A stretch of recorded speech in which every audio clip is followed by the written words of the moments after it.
ለቀጣይ ለመመካከርም ትልቅ መሰረት የሚጥል ልምድ የሚወሰድበት ምክክሮችም እንዲዳብሩ የሚያበረታታ ስለሆነ ይሄን በጣም ተጠናክሮ መቀጠል መቻል አለበት ብዬ አስባለሁ።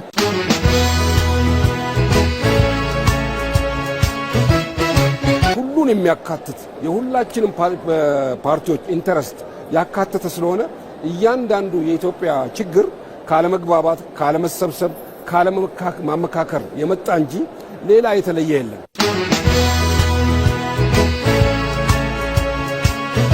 ህዝባችን ከኛ እጅግ በጣም በርካታ ነገር ይጠብቃል። ህዝብ ነው ወክለን የመጣ ነው።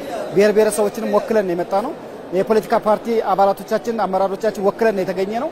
ስለዚህ በዚህ ታሪካዊ የሆነ መድረክ ታሪካዊ የሆነ ኢትዮጵያን ዘላቂ የሆነ መፍትሄ ሊያመጣላት የሚችል መሰረታዊ ውጤት ሊያስመዘግብ የሚችል ታሪክን አስመዝግበን እናልፋለን ብለን እናስባለን።